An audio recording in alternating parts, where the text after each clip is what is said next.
बिहार में कुछ भक्त लोग कुंभ का मेला नहाने को जा रहे थे, कुंभ का स्नान करने को जा रहे थे।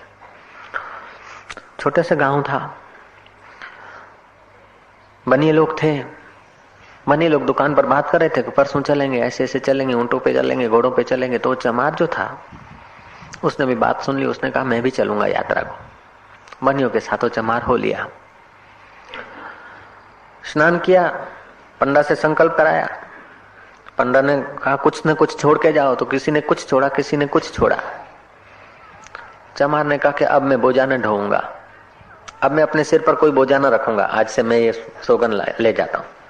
अब हमाली नहीं करूंगा, अब वजन नहीं उठाऊंगा, बोझा नहीं ढोऊंगा, मजूरी न करूंगा। लौटा, अपने राज्य में पहुंचा।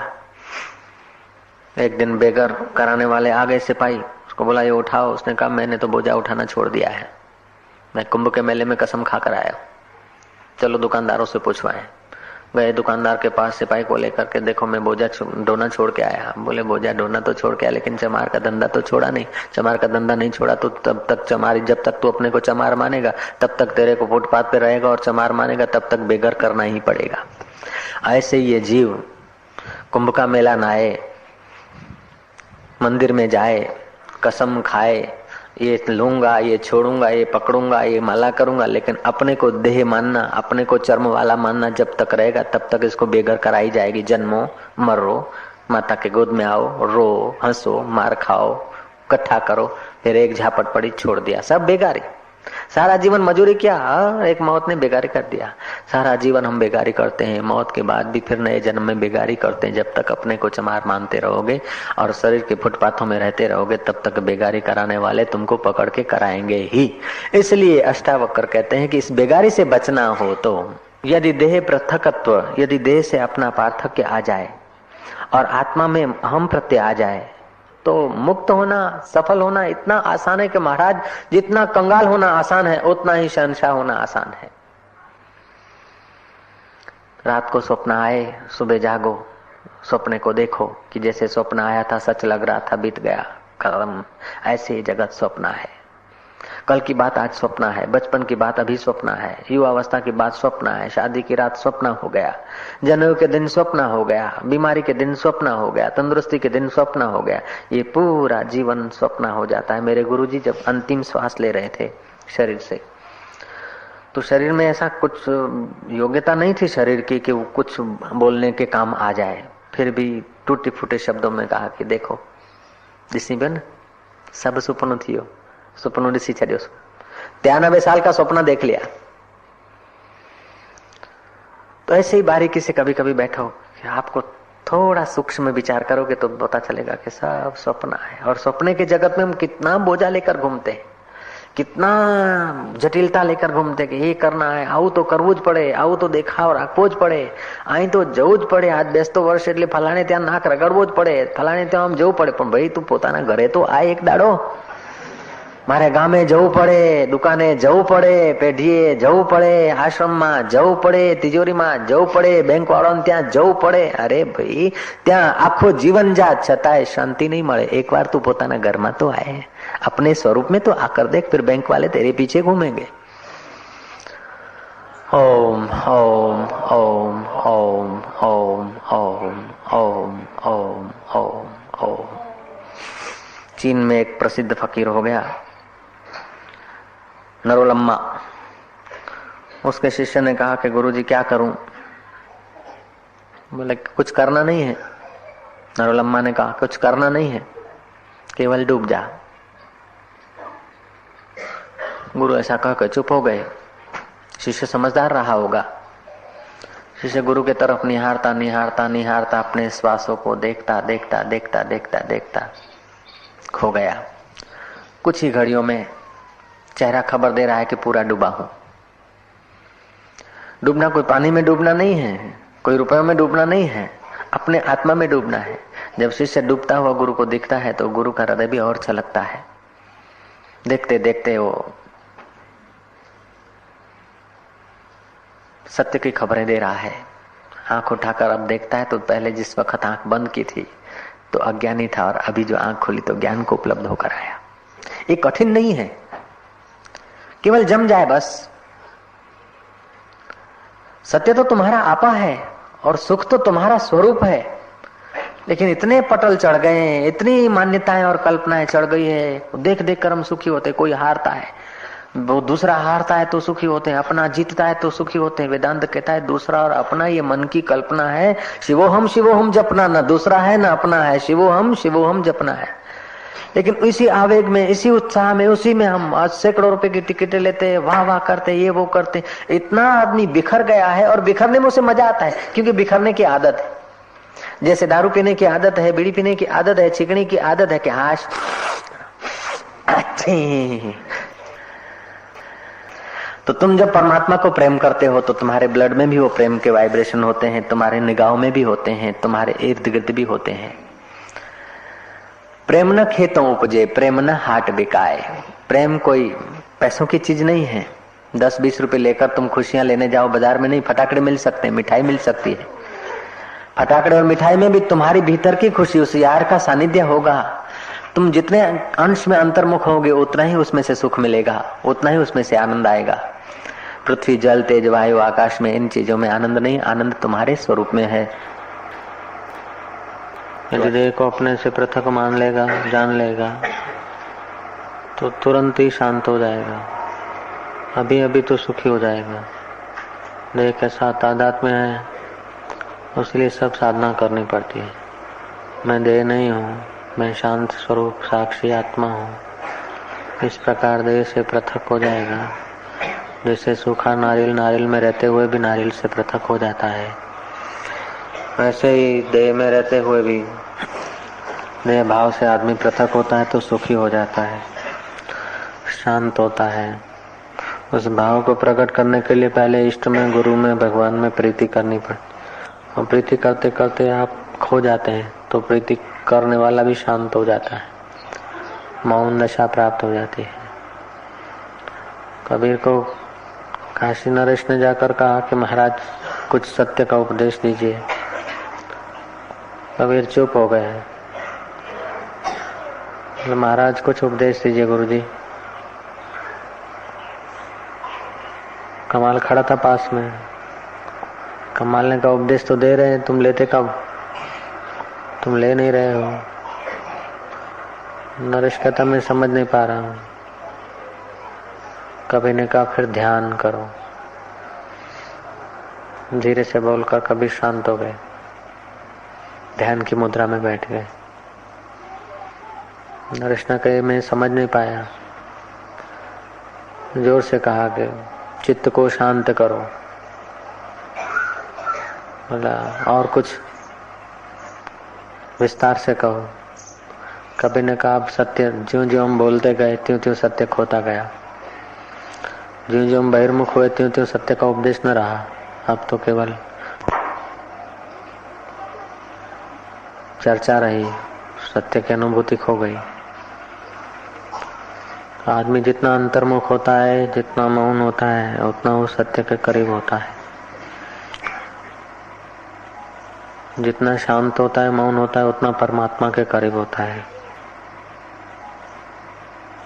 तो अष्टावक्र महाराज कहते हैं न तुम विप्र आदि को वर्णो, नाश्रमी नाक्ष गोचरा, असंगोसी निराकारो, विश्व साक्षी सुखी भवा। तू श्रमी भी नहीं, आश्रमी भी नहीं। श्रम को मर्यादित करने के लिए आश्रम बनाए जाते हैं। तू श्रमी नहीं है, तू श्रम करने वाला भी नहीं है और आश्रम वाला भी नहीं है। ब्राह्मण, क्षत्रिय, वैश्य, शूद्र ये वर्ण वाला भी नहीं है। ब्रह्मचर्य, वानप्रस्थ आदि तुम आश्रमी नहीं है। संन्यास आश्रम, गृहस्थ आश्रम, तू आश्रमी भी नहीं है और वर्ण वाला भी नहीं है। असंगोसी निराकार हो, तू असंग है, निराकार है। निराकार सत्ता का तो चमत्कार अभी वैज्ञानिक लोग देख रहे हैं। कुछ पशुओं पर प्रयोग किए थे। खरगोशी को ले गए पनडुब्बी में, समुद्र में। खरगोशी ने बच्चे दिए थे, बच्चों को दूर रखा और शायद इस वातावरण का असर हो जाएगा तो इस वातावरण से तो दूर, लेकिन पनडुब्बी में, समुद्र में रख लिया उसकी माँ को, और यंत्र फिट कर दिए गए हैं। बच्चों को जब सताया जाता था तो माँ अशांत हो जाती थी, बच्चों को जब गर्दन दबा दी जाती थी तो माँ नितांत अशांत बेचैन हो जाती थी। ऐसे कई बार कई खरगोशियों को पनडुब्बी में ले जाते थे, तो बच्चों को जब पुचकारा जाता है, प्यार दिया जाता है तो माँ भी आनंदित रहती है, और बच्चों को जब अशांत किया जाता है तो माँ भी बड़ी परेशान होती है। तो देश काल का फासला पशुओं के चित्त में भी नहीं लगता, तो परमात्मा या गुरु या साधक के चित्त में देश काल का फासला कैसे हो सकता है।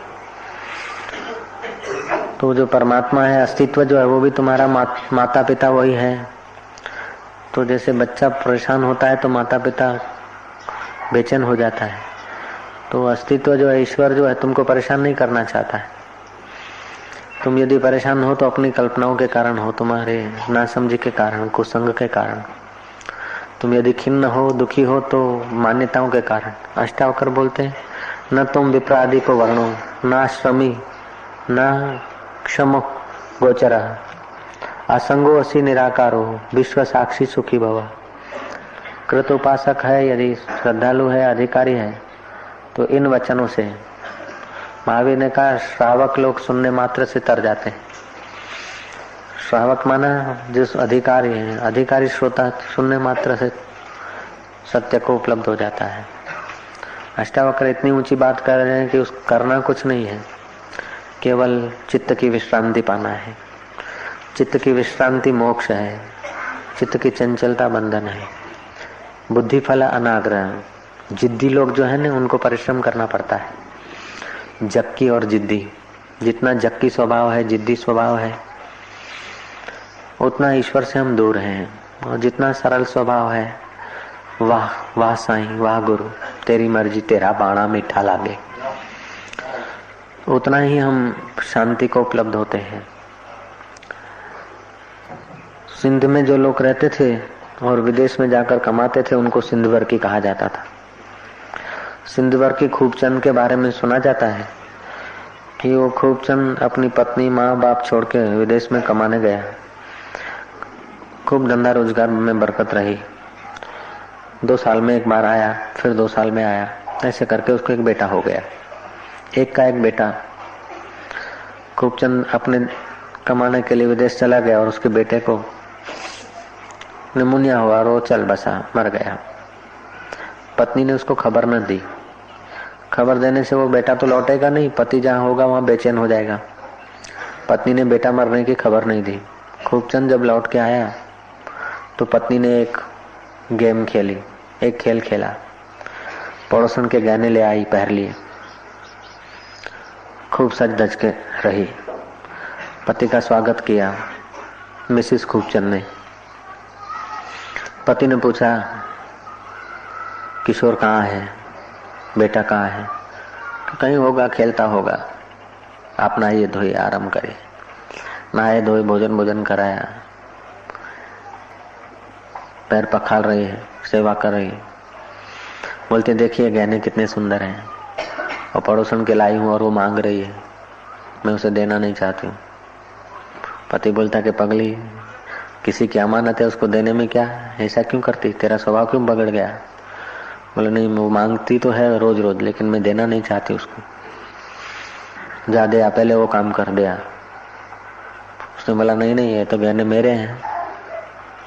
पति ने कहा खूबचंद ने कि बोलती है पड़ोसन के हैं, मैंने तो बनाया भी नहीं दिए, तेरे कैसे हुए? पड़ोसी की चीज है, तुम्हारी तो नहीं है, उसमें अपनापन क्यों करती है? ऐसे क्या मुंह रखता? जा दे आ। लंबी चौड़ी बातचीत के बाद वो सचमुच दे आई। बोला कि जैसे वो गहने पर आए थे ना, मैं अपना मान रही थी तो बेवकूफ थी, ऐसे ही वो 5 भूतों का पुतला जो था ना किशोर, वो 5 भूतों का था, वो 5 भूतों में चला गया है, और मेरे को दुख होता है तो मैं बेवकूफ हूं ना। पति बोलता है अच्छा, तूने चिट्ठी नहीं लिखी? बोले चिट्ठी इसलिए नहीं लिखी कि शायद आप वहां दुखी हो, ऐसी बेवकूफी की चिट्ठी क्या लिखना। पति ने कहा ठीक है, बात तो सही है। 5 भूतों के पुतले बनते हैं, बिगड़ते हैं 5 भूतों में। किशोर का आत्मा तो अपना आत्मा एक है, आत्मा की कभी मौत होती नहीं और शरीर कभी शाश्वत टिकते नहीं है, कोई बात नहीं। वो निर्दयी नहीं है लेकिन समझदार है। तो अनुचित प्रसंग में, मोह के प्रसंग में, अशांति के प्रसंग में यदि तुम कृत उपासक हो, तुम्हारे पास कोई समझ है, तो अशांति के प्रसंग भी तुम्हें अशांति न देंगे। अष्टावक्र कहते हैं, न तुम विप्रो विप्रादि को वर्णो न आश्रमी नाक्ष गोचरा असंगो असी निर्विकार निराकारो विश्व साक्षी सुखी भवा। जैसे तू शरीर का साक्षी है, ऐसे मन का, बुद्धि का साक्षी है, सुख और दुख का साक्षी है, ऐसे ही संसार का साक्षी है। धर्मा अधर्मो सुखम दुखम मानसानी न ते विभो हो। ये सुख और दुख, धर्म अधर्म, पुण्य पाप, ये सब मन के भाव हैं, उस विभु आत्मा के नहीं। सुख के भाव, धर्म के भाव, अधर्म के भाव, ये सब मन में आते हैं। तू मन भी नहीं है तो ये भाव भी तू नहीं है, तू विश्व साक्षी है। अष्टावक्र कहते हैं, न तुम विप्रो विप्रादि को वर्णो न आश्रमी नाक्ष गोचरा असंगो असी निर्विकार निराकारो विश्व साक्षी सुखी भवा। जैसे तू शरीर का साक्षी है, ऐसे मन का, बुद्धि का साक्षी है, सुख और दुख का साक्षी है, ऐसे ही संसार का साक्षी है। धर्मा अधर्मो सुखम दुखम मानसानी न ते विभो हो। ये सुख और दुख, धर्म अधर्म, पुण्य पाप, ये सब मन के भाव हैं, उस विभु आत्मा के नहीं। सुख के भाव, धर्म के भाव, अधर्म के भाव, ये सब मन में आते हैं। तू मन भी नहीं है तो ये भाव भी तू नहीं है, तू विश्व साक्षी है।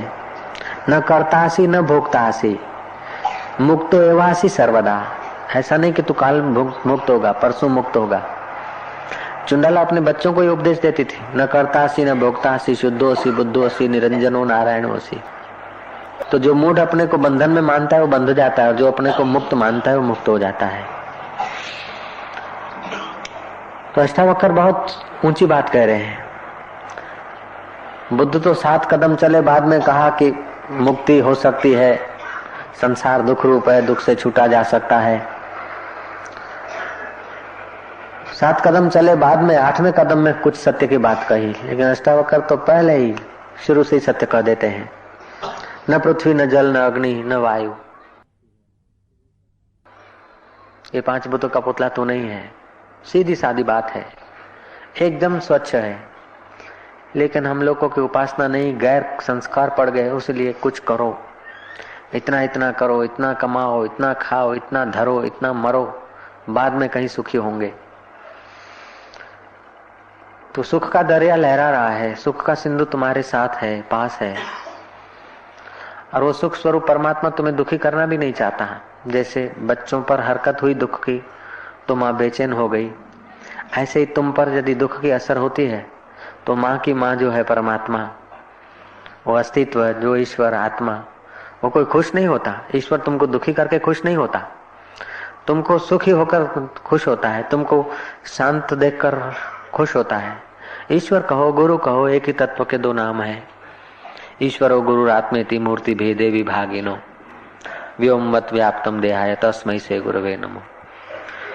तो हम जब अपने ओर लौटते हैं, शांत होते हैं, मौन होते हैं, अपने घर की ओर आते हैं, तो भगवान और गुरु प्रसन्न होते हैं।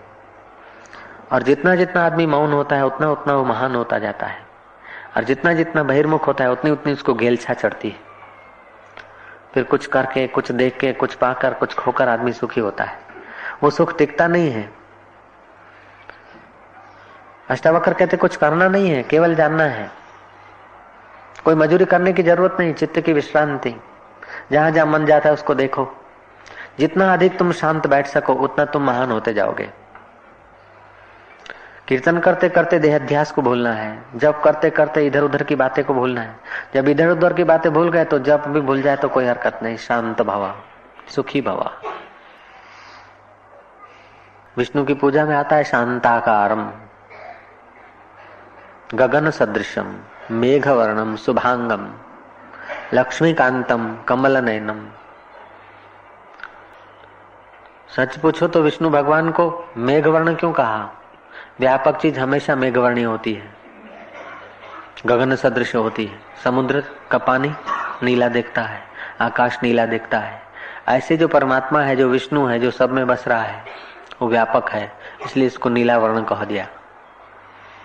शिव जी का चित्र, विष्णु का चित्र, कृष्ण का चित्र, राम का चित्र नीलवर्णी बनाया इस देश के जानकारों ने। सच पूछो तो परमात्मा किसी वर्ण का नहीं है, लेकिन उस परमात्मा की व्यापकता दिखाने के लिए नील वर्ण की कल्पना की गई। तो ऐसे ही तुम्हारा आत्मा किसी वर्ण का नहीं, किसी आश्रम का नहीं, लेकिन जिस शरीर में आता है उस वर्ण का जैसा लगता है, जिस आश्रम में आता है उसको उस आश्रम का मानने लगता है। ऐसा मानते मानते दुखी सुखी होता है और जन्मता मरता है। जब मान्यता बदल जाए तो आदमी इतना अंदर खजाना छुपा है, इतनी इतनी गरिमाशाली आदमी है कि उसको सुखी होने के लिए न स्वर्ग की जरूरत है, न इलेक्ट्रॉनिक के साधनों की जरूरत है, न दारू की जरूरत है, किसी चीज की जरूरत नहीं सुखी होने के लिए। शरीर जिंदा रखने के लिए पानी की, हवा की, रोटी की जरूरत है, लेकिन सुखी होने के लिए किसी वस्तु की जरूरत नहीं। और मजे की बात है कि बिना वस्तु के कोई सुखी दिखता ही नहीं। जब सुख आती है कोई वस्तु तो सुखी होता है। वस्तुओं से सुख नहीं मिलता है, वस्तुओं से तो केवल बेवकूफी बढ़ती जाती है। अभी 4-5 दिन बच्ची थी अंदर, कोई वस्तु नहीं थी, मुंबई के फ्लैट नहीं थे, मकान नहीं थे, रेडियो नहीं था, कुछ नहीं था, 2 टाइम रूखा सूखा भोजन मिल जाता था, बैठ जाते थे शांत। बता दिया था कैसे ईश्वर की ओर वाला पुस्तक पढ़ता रहना। वो पढ़ती रही ईश्वर की ओर वाला पुस्तक योग वशिष्ठ। कह दिया था कि शांत होने के अभ्यास करना। तो यहाँ आई, वो जो शांति सुख मिला तो एकदम इतना भाव में भर गए कि पैर दबा रहे थे। फिर शांत शांत होते वो भाव भी शांत हो गया और एकदम पड़ी रही। तो पड़ी रहने में कोई बाहर के लोग नहीं जानेंगे कि कितना सुख मिलता है, लेकिन जब चित्त अंतर्मुख होता है, जो शांति मिलती है और जो एक बार सुख की, परमात्मा के सुख की झलक मिलती है, तो फिर जगत के पदार्थ आकर्षित नहीं कर सकते। एक बार तुमको सम्राट पद मिल जाए, एक बार तुम खीर खा लो तो भिखारन के टुकड़े तुम्हें आकर्षित नहीं करेंगे। एक बार तुम सम्राट बन जाओ, राजाधिराज, तो फिर पटावाला की नौकरी तुम्हें आकर्षित नहीं करेगी। ऐसे ही मन को एक बार परमात्मा का सुख मिल जाए, सीधे सीधे मिले, जानकर मिले या अनजाने में मिले, एक बार ध्यान का सुख मिल जाए, एक बार परमात्मा का मौन होते होते परमात्मा शांति का सुख मिल जाए, तो फिर मन तुम्हें धोखा नहीं देगा। मन का स्वभाव है, जहां उसको झलक मिल जाती है उसी का चिंतन करता है, उसी के पीछे तुमको दौड़ाता है। तो जगत में जो झलकें मिलती है वो अज्ञानवश इंद्रियों के द्वारा मिलती है, इसलिए अज्ञानवश बेचारे जीव भागे जाते हैं। जब सत्संग के द्वारा, पुण्य प्राप्ति के द्वारा, गुरुओं की कृपा के द्वारा जब आत्मा की झलक मिलती है तो जगत की पूरी जो सुख भोगे हैं, जो झलकें, वो व्यर्थ हो जाती है। शायद भरतरी ने इसी बात को लक्ष्य करके कहा होगा, जब स्वच्छ सत्संग कीनो तभी कछु कछु चीन्यो। क्या चीनो के मूढ़ जानो आपको, रथ में घूमकर सुख लेना, बिस्तर पर फूलों की शया बनाकर सुख लेना, ये सब मूढ़ता के खेल थे। सुख तो मेरे आत्मा में यूं ही भरा था। तो सुख को सब चाहते हैं और सुख जितना जितना अंतर्मुक्ता से मिलता है उतना उतना आप महान होते जाते हैं। और बहिर्मुक्ता से सुख का एहसास होता है, चिदाभास। एक सरोवर है, उसमें जो लहर उठी उसका नाम चिदावली, चिदाभास, चिदावली। उस चिदावली से बुद्धि वृत्ति हुई, बुद्धि में विकल्प आए तो मन हुआ, उसने चिंतन किया तो चित्त हुआ, देह के साथ अहम किया तो अहंकार हुआ, और वह वृत्ति इंद्रियों के द्वारा जगत में आई। फिर जगत में जात पात आ गई, जात पात आई, आश्रम आए, वर्ण आए, राष्ट्रीयता आई, कालापना आया, गोरापना आया, ये सब वृत्तियों में हमने थोप दिया। परमात्मा रूपी सरोवर में स्पंदन रूपी चिदावली हुई, चिदावली में फिर बुद्धि वृत्ति, बुद्धि वृत्ति से फिर संकल्प वृत्ति, विकल्प हुआ, संकल्प विकल्प तो मन वृत्ति। उस वृत्ति ने जब चिंतन किया तो चित्त उसका नाम किया, उस वृत्ति ने जब देह में अहम किया तब अहंकार हुआ। अहंकार 3 किस्म के होते हैं। 2 किस्म के अहंकार मुक्तिदायी है, करना चाहिए, बेड़ा पार होता है, और एक किस्म का अहंकार जो है वो छोड़ना चाहिए। मैं शरीर हूं शरीर से संबंध इतना जाति वाला, इतना धर्म वाला, ऐसा हूं, पैसे वाला, ये वो, ये अहंकार नरक में ले जाता है। देह को मैं मानकर, देह के संबंधियों को मेरा मानकर, देह से संबंधित वस्तुओं को हमारा मानकर जो अहंकार है, ये शुद्र अहंकार है, शुद्र चीजों में माया है, ये नरक में ले जाता है। दूसरा है कि मैं भगवान का हूं, भगवान मेरे हैं। जैसे वो निभाड़े की बात बताई थी ना, प्रहलाद ने देखा कि वो कुम्हार निभाड़े में आग लगाकर चिल्ला रहा है, रो रहा है, प्रार्थना किए जा रहा है। प्रहलाद ने पूछा क्या कारण है, क्यों रोते हो, क्यों प्रार्थनाएं करते हो? कुम्हार ने कहा कि बिल्ली के बच्चे दो निभाड़े के बीच जो मटका था ऊंधा, उसमें रखे गए थे, बिल्ली ने रखे थे, मैं निकालना भूल गया और चारों तरफ आग लगा दी। अब मेरे बश में नहीं है कि उनको बचाऊं। आग बुझाना मेरे बश की बात नहीं, आग चारों तरफ लपटे ले रही है, मेरे बश में नहीं उन बच्चों को जला दूं, लेकिन अस्तित्व चाहे, परमात्मा चाहे तो उन्हें जिंदा रख सकता है। उसलिए मैं चिल्ला रहा हूँ, पश्चाताप भी करे जा रहा हूँ और उसको प्रार्थना भी किए जा रहा हूँ कि मेरी बेवकूफी को तू नहीं देखना, तू अपनी उदारता को देखना, मेरी नादानी को मत निहारना, तू अपनी करुणा को निहारना, उन बच्चों को तू बचा ला, तू चाहे तो बचा सकता है। उभर गया प्रार्थना से, अनजाने में देहाध्यास से खो गया, मटके पक गए, जिस मटके में बच्चे पड़े थे वो भी पक गया, लेकिन बच्चे कच्चे के कच्चे रहे, जिंदे के जिंदे रहे। मुकम करोति वाचालम, वो ईश्वर चाहे तो क्या नहीं कर सकता, वो तो सतत करता है। नहीं तो कलयुग का आदमी, घोर कलयुग का आदमी और अहमदाबाद में रहने वाला, हमारा क्या पुण्य है, हमारी क्या अकल है, हमारी क्या समझ है, फिर भी वो प्रेरणा करके ऐसी जगह पर लिए जा रहा है। अस्तित्व चाहता है, परमात्मा चाहता है कि आप सदा के लिए सुखी हो जाओ, इसीलिए तो तुमको यहां लाने की प्रेरणा देता है। तुम्हारी अकल और होशियारी से तो हम लोग कर करके थके हैं, उसकी बार बार करुणा हुई, हमने बार बार ठुकराई, फिर भी वो थकता नहीं है, हमारे पीछे लगा रहता है, जगाने के लिए कई आयाम करता है, कई तकलीफें देता है, कई सुख देता है, कई प्रलोभन देता है, संतों के द्वारा दिलाता है। बोले आशाराम बापू ने आशीर्वाद दिया, ये दिया, मैं क्या देता हूँ, मेरे पास ये होता तो फिर मेरा कुछ नहीं, मैं कुछ आशीर्वाद देता नहीं। परमात्मा तुमको अपने तरफ बुलाने के लिए आशाराम के द्वारा कुछ कह देता और हो जाता होगा। परमात्मा तुमको अपना बनाने के लिए आशाराम के द्वारा कुछ घटा देता होगा, बोला देता होगा, हो जाता होगा। तो ये अस्तित्व ही तो करता है, परमात्मा ही तो करता है, परमात्मा की सत्ता से तो हो रहा है।